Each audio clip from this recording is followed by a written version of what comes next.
Vote আসতে না আসতেই রাজ্য জুড়ে ধমকানি চমকানি শুরু। এবার সরাসরি ভোটারদেরকেই ভয় দেখানো হচ্ছে, কিন্তু কমিশন এবারে হাত খুলে খেলছে, সরাসরি গ্রেপ্তারি নির্দেশ দিচ্ছে। আজকে প্রতিবেদনে আপনাদের দেখাবো কি হয়েছে। এবং অন্যদিকে যেমনটা দেখলাম, ভোটারদের সুবিধার্থে কমিশন একাধিক নয়া সিদ্ধান্ত নিয়েছে, এমনকি বুথ কেন্দ্রের সংখ্যাও বাড়িয়ে দিয়েছে। আজকের প্রতিবেদনের সমস্ত তথ্য, নতুন আপডেটগুলি আপনাদের দেবো, তার জন্য প্রতিবেদনটা সম্পূর্ণ দেখুন। নমস্কার, আমি সানিয়া, দা নিউজ বাংলায় আপনাদের সকলকে স্বাগত। নল চালাবার চেষ্টা করছে। আমাদের 29 তারিখ ভোট এবং 14 মে গণনার সন্ধ্যার পর থেকে তাদের উপরে স্টিম রোলার চলবে। আমরা খোলা আকাশের নিচে বলে যাচ্ছি, কারণ এলওআই আমাদের জিততে হবে, এলওআই বাইলের পাশে দাঁড়াতে হবে। এখানে বেঈমান বিশ্বাসঘাতকতা করে ফেলতে নল চালাবার চেষ্টা করছে। আমাদের 29 তারিখ ভোট এবং 14 মে গণনার সন্ধ্যার পর থেকে তাদের উপরে স্টিম রোলার চলবে। আমরা খোলা আকাশের নিচে বলে যাচ্ছি, পদ্ম ফুলেও ভোট দেওয়া যাবে না। যদি ভোট গন্ডগোল হয়েছে তাহলে ভোট দেওয়ার দরকার নাই, বাড়িতে আমি রসগোল্লা ছানা ওরা পাঠিয়ে দেবো। আর আমাদেরকে জিতিয়ে যদি কাজ করাতে হয় প্রত্যেকটা বিষয়ে, পাড়ার ছেলে পাড়ার লোক যারা তৃণমূল করে মানুষের পাশে থাকে 24 ঘন্টা, তাদেরকে ভোট দিতে হবে। এবছর যেন ভোট নষ্ট না হয়, পরিষ্কারভাবে বলে দিচ্ছি, খাতা এন্ট্রি করা থাকবে, কোন বাড়ির কে ভোট দিচ্ছে আমরা সব পুরো মোটামুটি আমাদের ক্যামেরা থাকবে। এবার যা ভোট হবে সব লাইভ হবে। মালদার কালিয়াচকের পর এবার উত্তপ্ত দক্ষিণ 24 পরগনা। তবে সেখানে আর কোনো জুডিশিয়াল অফিসারকে ভয় দেখানো হচ্ছে না, সরাসরি ভোটারদেরকে গিয়ে ভয় দেখানো হচ্ছে। কালিয়াচকের ঘটনা তো আপনারা প্রত্যেকেই জানেন, কিভাবে জুডিশিয়াল অফিসারদেরকে আটক করে বিক্ষোভ দেখানো হয়েছিল। রীতিমতো সেই 7 জন জুডিশিয়াল অফিসারদের মধ্যে 3 জন মহিলা ছিলেন, এবং সেখান থেকে যে ছবি আমরা দেখেছিলাম, রীতিমতো তারা পালিয়ে বেঁচেছিলেন কোনোভাবে। পরবর্তীতে কমিশনের কাছে তারা অভিযোগ জানিয়েছেন যে তাদের সুরক্ষার কি হবে, তাদের সুরক্ষার কথা কেউ ভাবছে না। জুডিশিয়াল অফিসার এই যে 60 লক্ষের বিচার করবে, তাদেরকে যদি এইভাবে সরকারি জায়গায় আক্রমণ করা হয় বা ঘিরে ধরে বিক্ষোভ করা হয়, রাতভর আটকে রাখা হয়, তাহলে তাদের সুরক্ষার দায় সত্যিই কে নেবে? এই প্রশ্ন কিন্তু কালিয়াচকের বেলায় আমরা দেখেছিলাম, কিন্তু পরবর্তীতে আমরা দেখি সেই ক্ষেত্রে ব্যবস্থা নেওয়া হয়, কালিয়াচকে মোফাক্করুল ইসলামকে গ্রেপ্তারও করা হয়। কিন্তু এই ঘটনা এখানেই শেষ নয়, রাজ্য জুড়ে বিভিন্ন জায়গায় এখন ধমকানি চমকানির ঘটনা একেবারে কমন হয়ে গেছে। এখন যে ঘটনার কথা বলছি, দক্ষিণ 24 পরগনা জেলার কোথায় ঘটনাটা ঘটেছে আগে বলি। দক্ষিণ 24 পরগনা জেলার দেউলি গ্রামে ঘটনা ঘটেছে। সেখানকার যিনি পঞ্চায়েত প্রধান, তার নাম হচ্ছে হাফিজুল মোল্লা। তিনি জীবনতলার একটি সভা থেকে পরিষ্কার হুমকি দিচ্ছেন যে 29 তারিখ ভোট, 4 তারিখ হচ্ছে গণনা, এবং তারপরে রীতিমতো স্টিম রোলার চলবে। একজন পঞ্চায়েত প্রধান হয় এইভাবে হুমকি দিচ্ছেন, সরাসরি ভোটারদেরকে ভয় দেখাচ্ছেন। কিন্তু কমিশন তো ছেড়ে দেবে না, তারপরে সঙ্গে সঙ্গে কমিশন ব্যবস্থা নিল। কমিশন কি ব্যবস্থা নিল পরে বলবো, আগে এই হাফিজুল ইসলাম কি বলছে তার বক্তব্য শুনুন। নল চালাবার চেষ্টা করছে।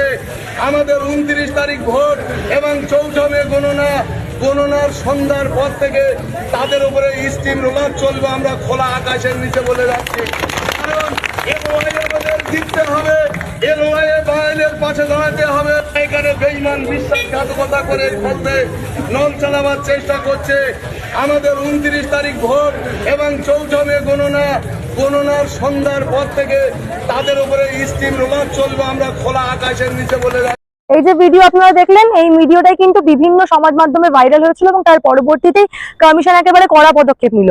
সঙ্গে সঙ্গে গ্রেপ্তার করা হলো এই হাফিজুল ইসলামকে, এবং কমিশনের তরফে পরিষ্কার করে দেওয়া হয়েছে যে এইভাবে যদি ভোটারদেরকে ভয় দেখানো হয় তাহলে এইভাবেই গ্রেপ্তার করা হবে। পশ্চিমবঙ্গের যে প্রান্তে যেখানে যেখানে এইভাবে বারংবার ভোটারদেরকে হুমকি দেওয়া হবে বা ভয় দেখানো হবে, সেই জায়গায় কিন্তু কমিশন ব্যবস্থা নেবে এবং সঙ্গে সঙ্গে গ্রেপ্তার করার নির্দেশ রয়েছে কমিশনের কাছে। ছোটবেলায় সবাই পুতুল খেলেন না, পুতুল খেলা এটা। ওই মোফাক্করুল ইসলাম যে নাম বলছেন, উনি তো মুখ্যমন্ত্রীর মঞ্চে ছিলেন। আসল বিষয়টা কোনো ব্যক্তির নয়, বিষয়টা হলো একটা নির্দিষ্ট রাজনৈতিক ভাবনার, কর্মসূচির অনুমোদন এবং অনুপ্রেরণা। আজকে মুখ্যমন্ত্রী যে পরিস্থিতি রাজ্যে তৈরি করেছেন, সমাজকে যেভাবে তিনি ধর্মের নামে ভেঙেছেন, মৌলবাদের কাছে আত্মসমর্পণ করেছেন, র্যাডিকালাইজদের প্রশ্রয় দিয়েছেন, তার কারণেই এ রাজ্যে আজকে হুমায়ুন, মিম, এইসব ইসলাম এরা আসতে সাহস পাচ্ছে। এরাই তৃণমূল, আর তৃণমূলই এরা।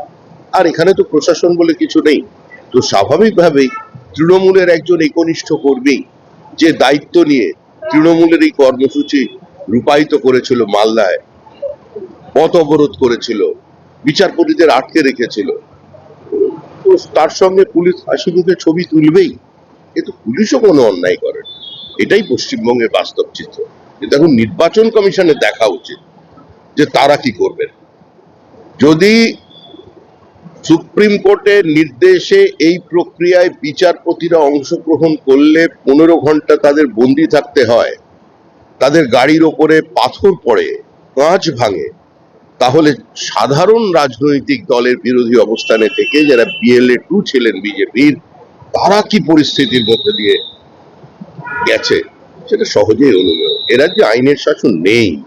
তবে একটা বিষয় পরিষ্কার যে এই ধরনের ঘটনা ঘটলে অর্থাৎ ভোটারদেরকে যদি ভয় দেখানো সেটা কিন্তু কোনোভাবে মেনে নেবে না কমিশন। এর আগে আমরা একাধিক ঘটনা দেখেছি, কিন্তু গ্রেপ্তারির ঘটনা আমরা দেখিনি।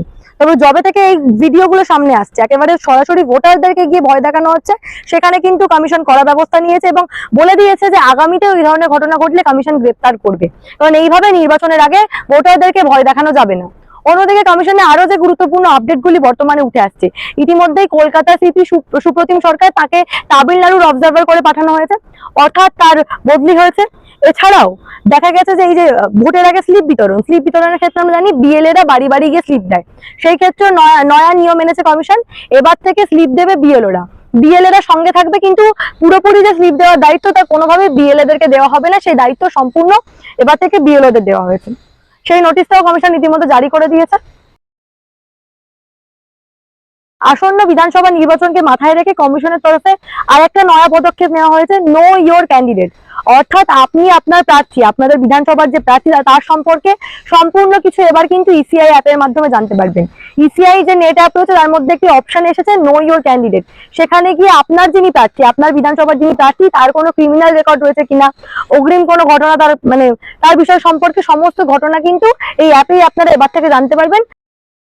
অন্যদিকে ভোটারদের কথা মাথায় রেখে বাড়ছে রাজ্যে ভোট কেন্দ্রের সংখ্যা। এখনো পর্যন্ত আমাদের রাজ্যে মোট 80,681টি বুথ ছিল, বর্তমানে আরো 4,660টি বুথ যোগ করা হয়েছে বলেই জানা যাচ্ছে। এবং অন্যদিকে দেখা যাচ্ছে এই যে অতিরিক্ত যে বুথ তৈরি হয়ে গেল, সেই বুথ তৈরি হওয়ার পর বর্তমানে মোট বুথ সংখ্যা হবে 85,380টি। এছাড়াও বিভিন্ন স্থানে দেখা যাচ্ছে যেখানে 1200-র বেশি ভোটার রয়েছে, তারা এই সহায়ক বুথ কেন্দ্রতে ভোট দিতে পারবেন। তার জন্যই একাধিক জায়গায় এই সহায়ক বুথ কেন্দ্র তৈরি করার সিদ্ধান্ত নিয়েছে ইতিমধ্যে নির্বাচন কমিশন। অর্থাৎ সবশেষে একটা কথা আবারও আপনাদের বলবো, 26-এর নির্বাচনের জন্য এবারে নির্বাচন কমিশন একেবারেই প্রস্তুত। এবং ভোটারদেরকে যদি এইভাবে ভয় দেখানো হয় তাহলে সমস্ত জায়গায় এইভাবে গ্রেপ্তার করা হবে এবং কমিশন ব্যবস্থা নেবে, তা বারংবার কমিশন বুঝিয়ে দিচ্ছেন। অন্যদিকে যে বাকি আপডেটগুলি আপনাদের দিলাম, সেই নিয়ে আপনারা কি ভাবছেন? এই এত কিছু করার পর কি পশ্চিমবঙ্গে শান্তিপূর্ণ এবং সফলভাবে ভোট হওয়া সম্ভব? এই বিষয় নিয়ে আপনারা কি ভাবছেন? সত্যি সত্যি কি পশ্চিমবঙ্গে 26-এ শান্তিপূর্ণ নির্বাচন হবে? আপনাদের মূল্যবান এবং গুরুত্বপূর্ণ মতামত অবশ্যই আমাকে জানাবেন দ্য নিউজ বাংলা কমেন্ট সেকশনে। এবং দেখতে থাকুন দ্য নিউজ বাংলা। জেনে রাখবেন, বাংলার রাজ্য রাজনীতির এবং ভোট সংক্রান্ত এই ধরনের কোনো খবরই কিন্তু আমরা চেপে রাখতে দেব না।